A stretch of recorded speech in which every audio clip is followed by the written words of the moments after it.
Okay, welcome back to another episode of Third and 23. I'm your host, Alex, here to talk my 2024 Big Ten preview and my picks and predictions on who I think is going to win the conference, who's going to think is going to play in the conference championship game. I'll even say who I think is going to go to the playoff and what futures I like in this that I would consider placing a bet on.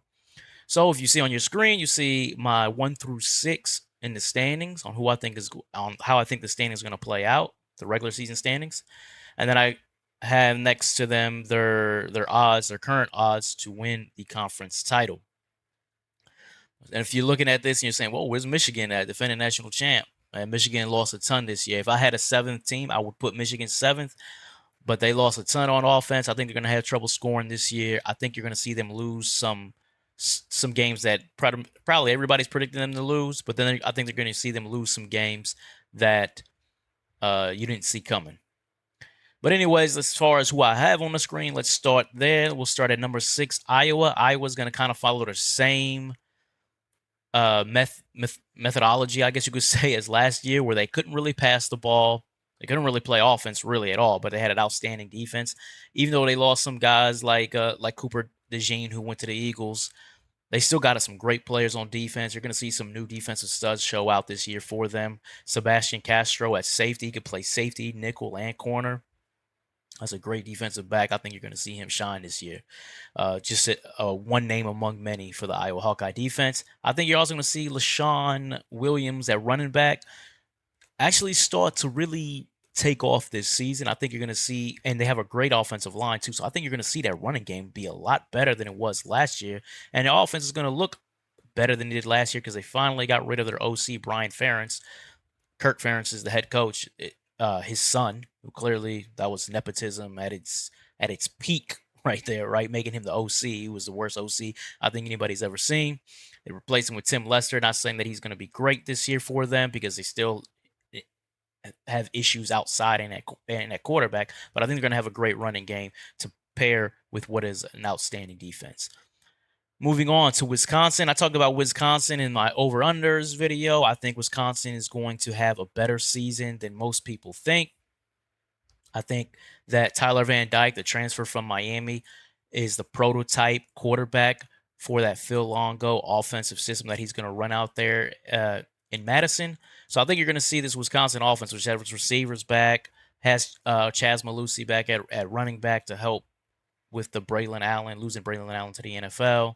I think they have a great offensive line. I think you're going to see a defense that's still pretty stingy, and you're going to see this Wisconsin offense or this Wisconsin team be a lot better than they were last season. Moving on to Rutgers. Rutgers is a surprise team. You see this plus 12,000. You're like, damn, man, he got a plus 12,000 team in your top 4. Well, that has to do with a couple different reasons. Primarily, their defense. Rutgers is pretty much a mirror image of Iowa. They're going to have a great running game in Kyle Monangai, yes. Offensive line is going to be there to be able to block and open holes for him. But they're like Iowa, they're going to have a great defense. Mohamed Toure, Tyreen Johnson, Aaron Lewis, Robert Longerbeam. They got a lot of names on defense with a lot of guys who can play, who's played a lot of football. Greg Schiano knows defense, so I think you're going to see the best Rutgers defense in quite some time this season. I think it's going to really catch a lot of teams by surprise. And another thing is schedule.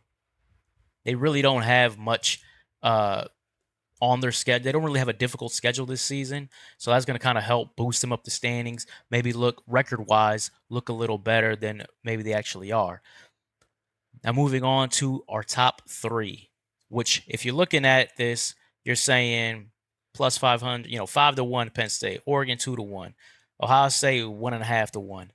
Michigan is 7-1 to win the Big Ten, and everybody else is in the thousands, right? So what you're saying is really there's only the odds makers really think only 4 teams, but really only 3 teams can win the Big Ten this season: Ohio State, Oregon, and Penn State. So starting at Penn State plus 500, I think Penn State is overrated. I got them third. I think Penn State is going to go to the college football playoff strictly off of schedule. They got a 3-game stretch where they're going to play at Wisconsin, Ohio State, and then at Washington. That's basically it. You go 1-2 there, you win 10 games, you're 10-2, you're going to the playoff. So I think they're going to be a fake playoff team. I think whoever they see in the first round is probably going to wash them, but that's for something else. For this video, I got them third. Defensively, they always have guys. They lost a lot to the NFL draft, but they still got guys. They got Abdul Carter at linebacker, who's a stud. They got what is his name? Dennis Sutton at defensive end.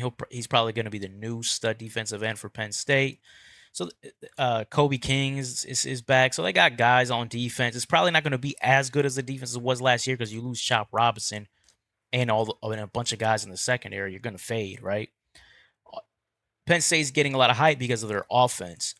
Drew Allar back at quarterback. Nick Singleton back at running back. Katron Allen back at running back. Man, I said it during my videos last season, week in and week out, how these guys were overrated. Went into the Ohio State game and they got exposed. And I said that all last season. These guys are all back. But unless Nick Singleton's cut 20 pounds, which I don't know if he has, but if he's cut 20 pounds and he's gotten quicker and faster, it's going to be the same guy. I mean, he was the NFL version of Ron Dane last season. I mean, he was not a good running back, not explosive at all. Katron Allen pretty much kind of falls in that same category. And Drew Allar has a good arm, but he didn't really have a good feel for the quarterback position. They lost their number one wideout in Keandre Lambert-Smith. They do replace him with Julian Fleming from Ohio State. So I think that's a 1-to-1 replacement. But Julian Fleming is a guy who has injury history. So if Fleming can't stay healthy, now you don't really got anything outside. You're dependent on Drew Allar to carry that passing game with a running game that has proven to be ineffective against name teams, against real teams. I don't see it. I put them third because of that schedule. And I know I went off on a tangent here. I think they'll make the playoff, but I don't think they're that good. I think they're kind of a fraud team. Oregon, number 2. Oregon got Dillon Gabriel to transfer him from Oklahoma. That's got to be straight NIL because he had a great position and team at Oklahoma around him to help him flourish.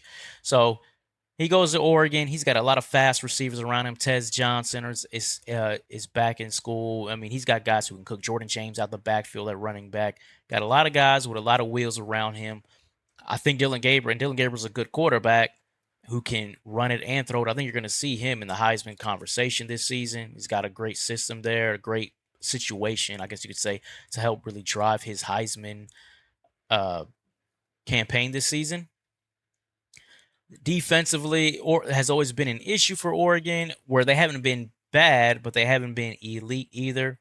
They went into the portal. They got guys like Jabbar Muhammad at corner, and they've already brought back a bunch of other cornerbacks. So I think in the secondary, you're going to see a pretty good secondary. You got guys like Jordan Burch who uses COVID year up front. So you've got some guys that this isn't by any means going to be a brick wall, but this is going to be a good enough defense to complement what's going to be a really, really explosive offense. And then, so that's one team that I have in the Big Ten title game is Oregon.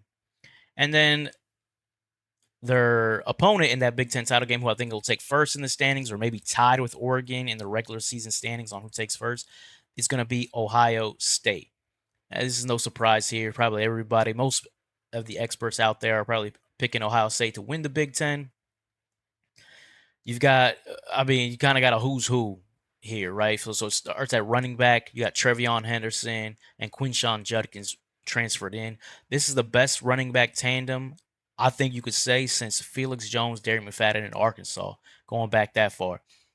This is almost unfair what they have at running back. I don't. This probably could be better than that tandem that I just mentioned. So it's incredible what they got at running back and receiver. Emeka Ibuka decided to stay in school. Now he's going to be the #1 receiver.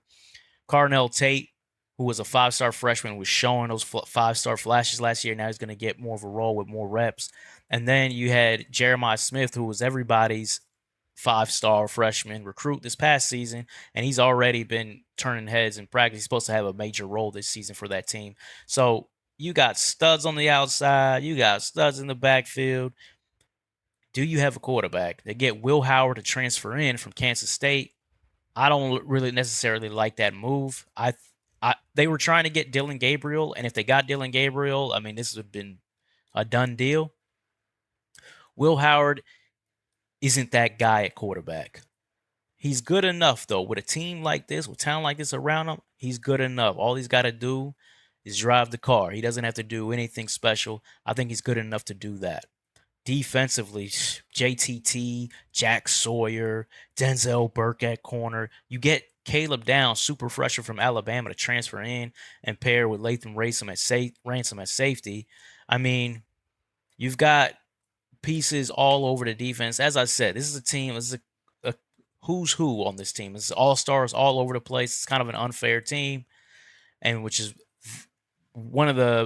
basically the main reason why I've got Ohio State winning the Big Ten. No surprise here. It's what most people have. It's an outstanding team, super talented team. I actually got them getting the 1 seed in the college football playoff this year. So, anyways, that pretty much wraps it up. No surprises here. Ohio State versus Oregon is a popular championship prediction, and Ohio State winning the conference is also a popular prediction. If I was to do a futures bet on a conference winner, I would probably only stick with my top 2 participants there in Ohio State and Oregon. I think you could do a bet on both of those teams and come away with some money as long as you lean a little more onto the Ohio State side. So that wraps it up. If you got any comments about leaving Michigan out or anything like that, feel free to leave them in the comment section. And as always, like, follow, subscribe if you like the content. You're going to see my YouTube handle here in a few seconds. Take care.